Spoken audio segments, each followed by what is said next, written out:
Pyrography. It comes from two Greek words, pure for fire and graphos, writing. How does this relate to wood turning? Don't touch that dial and you'll find out. Hi, welcome to my shop. I'm Mike Peace and I'm passionate about wood turning. I want to share that passion with you to help you become a better turner by sharing with you tips, tricks, and techniques about wood turning. So today we're going to talk about some of the different ways you can use wood burning, some of the considerations in buying a wood turning unit, and how you can some tips and techniques on applying wood burning or pyrography to your wood turning. I want to give a shout out to Malcolm Cleaver for suggesting that I do provide a little more in-depth information on pyrography. I did a video recently on signing your name. There'll be a link at the end of this video if you missed that. But I covered various techniques, including using a wood burning unit. Noted pyrography artist Cynthia Carden Gibson was a member of my wood turning club till she moved to South Carolina a couple of years ago. And I was fortunate enough to have an all-day workshop with her, and that's when I got started into a little bit about wood turning, and it's when I bought moved up from an entry-level craft unit to a more comprehensive variable speed unit that had interchangeable pins. Here's some examples of Cynthia's work. She just does, like I say, she's a tremendous artist and just does just incredible work. I'll provide a link to her website so you can see more examples of her work. That'll be below the description for this video. As I mentioned before, doing a signature is one reason for having a piece, but if that's all you're going to do, it's an expensive solution, and there are other less expensive solutions I showed in that earlier video. But if you can also use it to embellish a wide variety of work, and let me show you some examples of some pieces that used some embellishment.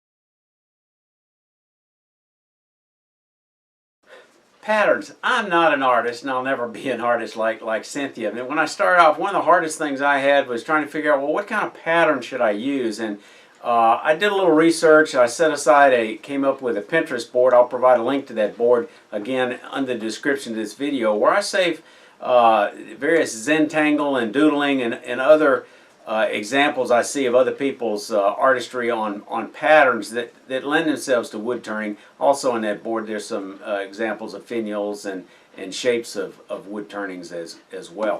Okay, let's compare signing my name with this inexpensive craft unit, model L30WB wood burner wall link. And it's got somewhat of a blunt tip on it, so let's just give that a try up here. Now you can tell as it crosses a grain, it's a little bit hot and it's skipping over, and I'm pressing very lightly, so I'm not getting what I would call good results the way it hits that grain, cross grain, because there's no variable speed on this. Your only way to your variable temperature control, the only way you can do is turn it off, let it cool down, or catch it early. So now let me cool down a second. Let me try a different tip. I'm going to try it with this much sharper tip. I just put it on, so let me give it just a moment to warm up. It may not be hot enough. I'm going very lightly.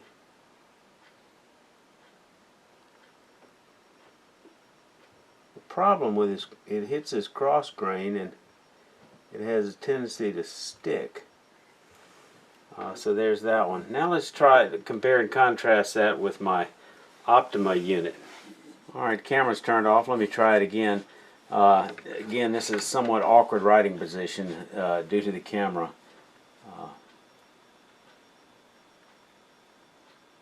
But with I'm using this Optima with a PH9S small writing tip, which is less than 1 millimeter.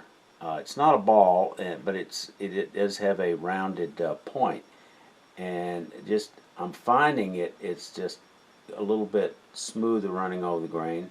Now it's still running a little hot, and it's on a very low setting, 4. I'm just going to turn it down to about 3.5, and I think it'll be a little bit better. And the key to this is just light brush strokes. You're not writing with a pen as much as you're writing. It's like writing with a brush. So you just touch down lightly, and you can always come back over it if you want it darker. And that temperature control just makes it so much easier, so you don't get these little jagged marks that you get with either the temperature too high or you get with the that craft link unit. So this link does come with a wide variety of tips, and although some of them are not suitable for detail work, they could be great for doing some artistic work, because you do have, especially in the area of shading and other types of styles such as Pointillism, where I'll show you that in a moment. So let me show an example of a shading tip. This particular tip has a little bit of a texture on it, so let's see what that does.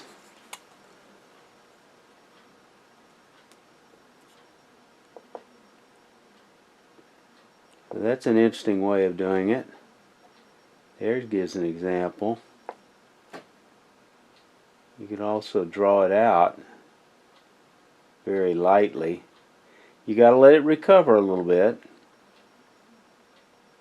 But if you're doing a shaded background on a piece, that's an interesting effect from one of the standard tips with this. There's a wide variety of tips you can get with almost all of these variable speed units, such as the Burnmaster, Razor Tip, Optima, and Coalwood, and others. From left to right, the one on the left is for the Optima is the PH19S. It's got a 1/16 inch ball. The next one is the a number 12 small rounded skew. That's a very handy one. The one next to it is one I use most often to write with, and that's that PH9S small writing tip. And then the one on the right is a shader, which I rarely use, but it all depends on what kind of work you're going to be doing as to what fits.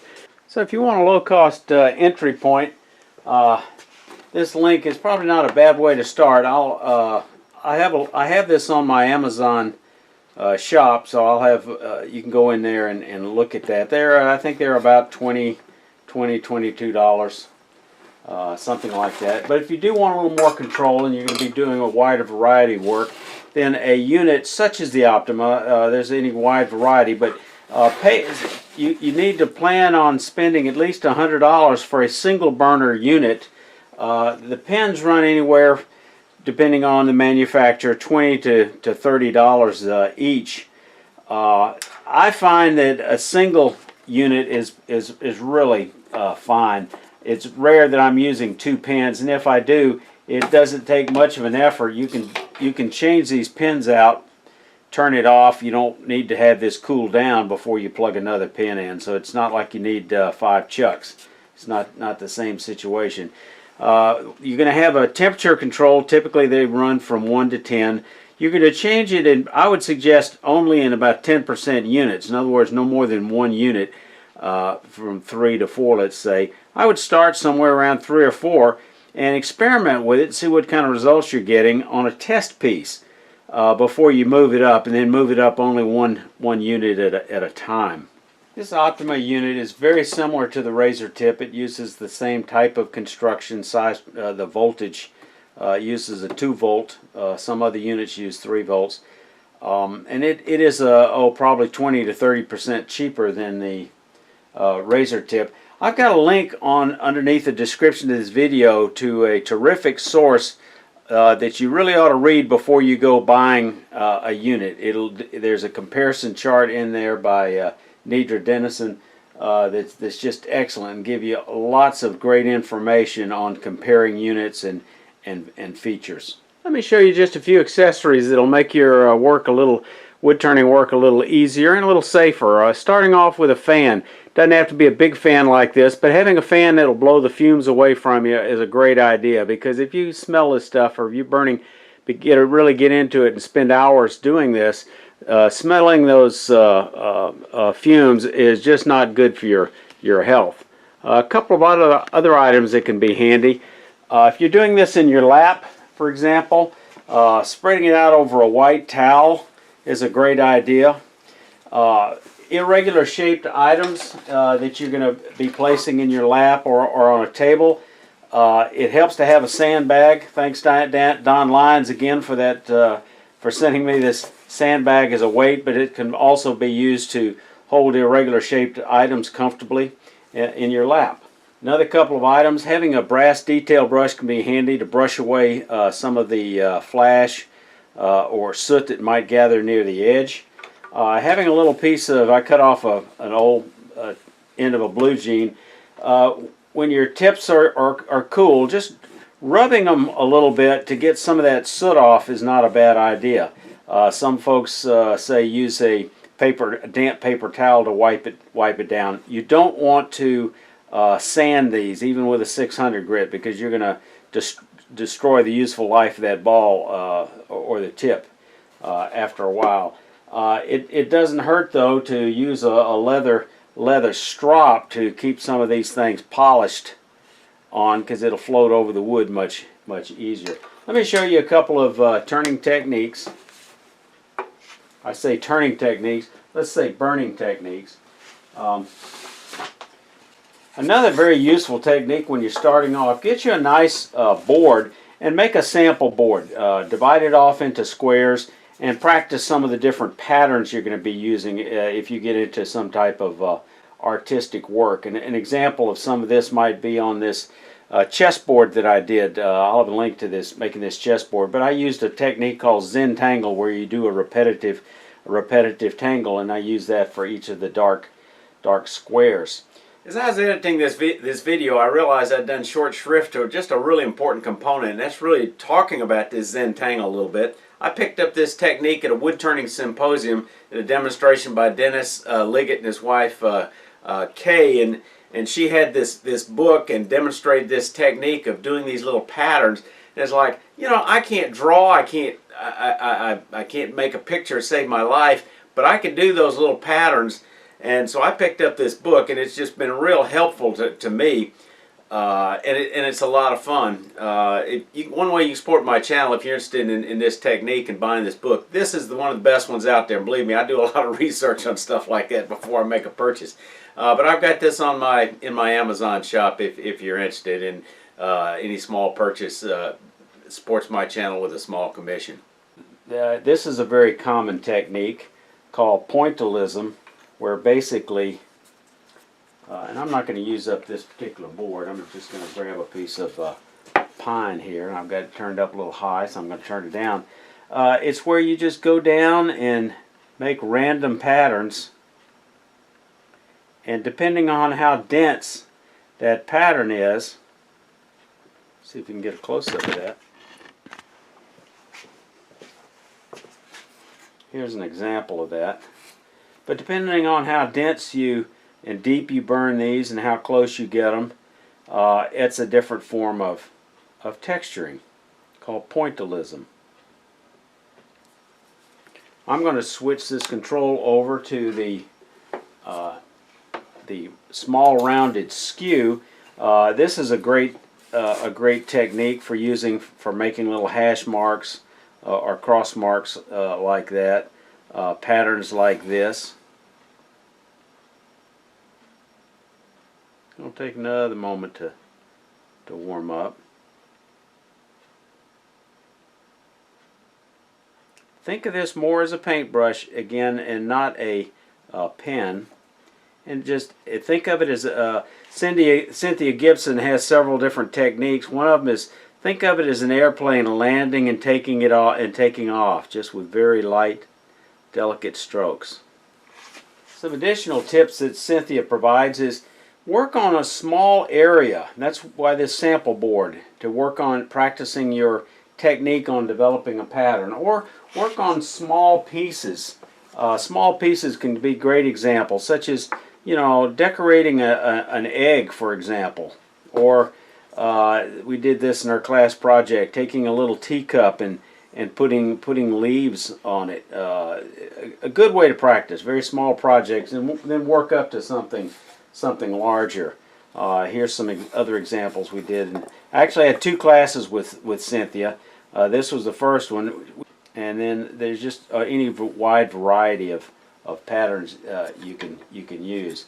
The skew, besides drawing lines, you can come in and touch lightly down, and you can use it for shading, and depending on if you want to build it up, just come back and hit it again. It's a lot safer to come back and make it darker by using additional strokes than it is starting off too high. You definitely want to let the tool do the work. Don't get it too hot. You vaporize it, you're going to burn up the work. In addition, it shortens the life of your pen and creates excessive smoke fumes, which aren't good for you. And just practice different types of techniques. Practice on different types of wood. It helps if you sand the wood to a grit of 600. Any smooth, tight-grained wood such as maple, cherry, poplar, and Cynthia's favorite, and actually one of my favorites, is Bradford pear, such as showing this little ginger jar that I did, where I decorated this little tree.